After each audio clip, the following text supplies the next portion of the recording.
Hi, everyone. I'm Jonathan Loy, Director of Production and co-founder of Berkshire Opera Festival. Today, I'm here to introduce you to Berkshire Opera Festival's new online series, OperaLens. Over the coming months, we will use this series to take a closer look at BOF and our upcoming season through conversations, interviews, and presentations with our many talented artists, musicians, and staff. We hope you enjoy getting to know the names and faces of Berkshire Opera Festival and learning more about what goes into producing opera here in the Berkshires. Today, we have the pleasure of speaking with stage director, Sarah Meyers. So welcome, Sarah Meyers. Thank you, Jonathan Loy. It's nice to have you here with us. And I would just say for all of our viewers that you and I have known each other for over a decade now. We worked together at the Metropolitan Opera. That's where we met. And we have worked very closely together. So this is the first second stage show that Berkshire Opera Festival has ever done. It's been a dream of mine and Brian's to start doing more than one production. And you are the first incoming stage director to ever come to Berkshire Opera Festival. And it was an easy choice for me to have it be you. Again, because we know each other so well. And I know that you love new work. Yeah. So have you done Glory Denied, or did you know about it, or what did you know about it? So I do. I love working on contemporary opera. It is a brilliant work telling an important story with excellent music. That's what opera should be.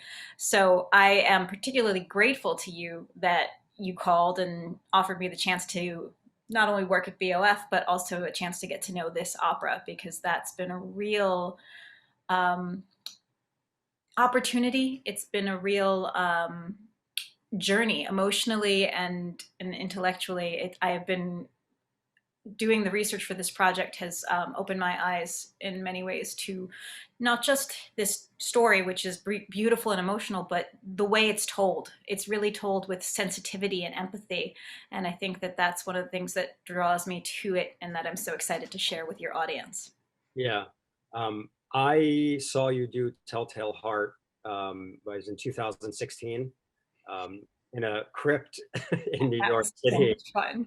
Yeah, and that was one of the reasons also that I wanted to do this, because Glory Denied is a very intimate opera, much like Telltale Heart was. Along those lines, all directors have their own process about how they go about things, and you and I discuss a lot, Yes, what we're doing with different productions. So I'm just curious, and for you to tell the audience what your process is for a work like Glory Denied, as opposed to something more traditional that everyone might know. So what, talk a little bit. um, yes. Oh, so many things to say. It is so wonderful to have this conversation with another director. Yeah. One of the great things about having worked together so much is that I've assisted you and you've assisted me, and we've both watched each other work, and we've had many conversations about opera and how to tackle a certain moment or a difficult dramaturgical idea. So it just feels like an extension of one of our coffee chats to go here with Glory Denied. Totally. Yeah. And I love that you brought up Telltale Heart, because in a way, as different as those works are in terms of genre, because this is, Telltale Heart is Edgar Allan Poe. It's a ghost story that we set. And this is a true story, a human drama. There is something about the intimacy of it that is absolutely ringing true. And what we're able to do with it from a scenic perspective, I think it serves the opera well still. Some operas you feel like if they don't have that big spectacle, something's missing. Yeah. Not this one. This one is about the human beings and their own words and their own stories that are coming through. And what I really admire about what Tom Chiapullo did with this and on how the story is set is that it is four cast members, and four cast members playing two people. So you've got older Alice and younger Alice, and older Thompson and younger Thompson, or older Jim and younger Jim. And they speak their own words, they speak each other's words, they speak memories, but it still tells the story so compellingly, and it's so direct. And so the idea of doing it in a small space with very little distraction, so that we can really focus on these individuals and how they're grappling with this event that took place and just threw their lives apart is inspiring, actually, to be able to just bring the camera in as tight as possible. That we are bringing our own perspective to it, because, as I say, for me, it's really about the isolation and the separation of these people who are separated by time, by trauma, by miscommunication, Mhm. by their own insecurities. All of those things that keep them apart from each other is, to me, so fundamental to the story, Mhm. that one of the things that in a way arose from doing this in the time period of COVID, but has now become to me a part of how I want to tell this story, is keeping these singers separate. Yeah. You can absolutely tell this opera and have them interacting, and because they act out scenes together and things like that. And that is one way that I've seen that will work. But I think that the story will work just as well and be just as clear, if not clearer, by keeping them apart from each other and having that tension of people wanting to connect and not being able to. So it's a slight difference, but it's an important one. I'm just wondering, I mean, besides source material, what else you as a director might do to work through a piece? Life has changed. How we interact with each other has changed. We all, I think, have this much deeper understanding of isolation than perhaps we ever had before. Not that we can completely understand what Jim Thompson went through at all. I mean, the kind of trauma that he experienced is on another level, but we do understand what isolation does to our minds, our souls, our bodies, and how it takes a toll. And even and in this story, the thing that really spoke to me about it when you called and when we talked about it was that when I went to it, I instantly felt that it was a story about isolation, that it was a story about people, each one of them in their own way, in their own prison, whether they're younger Thompson in an actual jail cell or the older Thompson who, after everything that he suffered, puts himself in a prison. And even worse than that, he suffers a stroke that imprisons him within his own body. And that is just insult to injury in a way that after everything he suffered, he can never escape. Yeah. And I think that that's one thing that's a big part of my process, is that at any point when I'm directing an opera, I have to find what speaks to me about it in the moment, what speaks to me as a potential audience member for the story, and also as someone who wants to tell this story right now.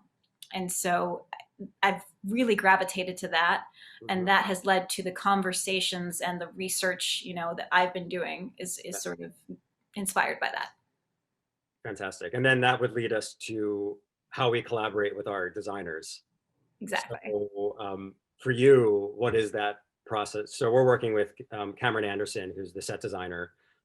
And just so people know, the set designer is the person that we work most closely with through the kind of the whole initial process. So for you, what is that like?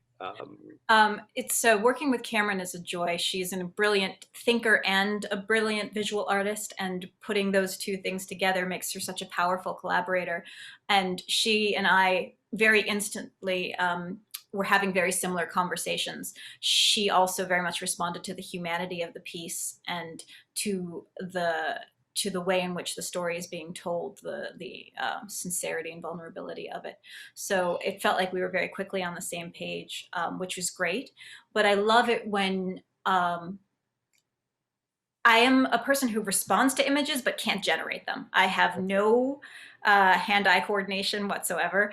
So when I try to draw, I can't even do like a regular shape. So I am so grateful when I have a design team and I can just speak ideas and feelings, and then that gets translated into something concrete that then I can navigate and negotiate and work with.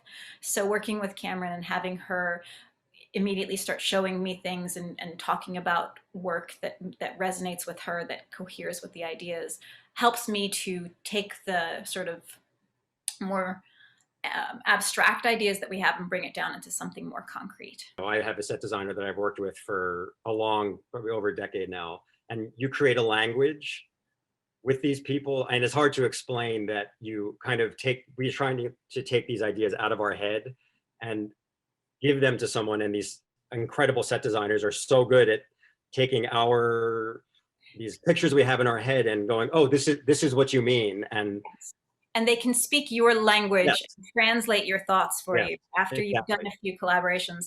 And it's our lighting designer, who I'm also very excited to bring on, Tlaloc Lopez Waterman, Yes. um, is also brilliant. And he and I have collaborated together so many times. And what I love about working with him is I can often utter half of an idea and he's already there.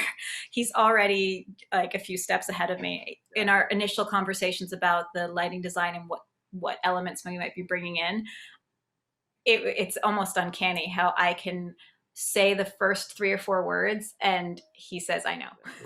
Well, I think that's all the time we have for today. I think we've discussed a kind of a wide range of things, and I am so excited to have you here in the Berkshires. And I'm so excited to come and join what you all have been doing for the past few years and to be a part of this Summers Festival, which is shaping up to be really exciting. it's exciting. Well, thank you, Sarah, and we will talk to you soon.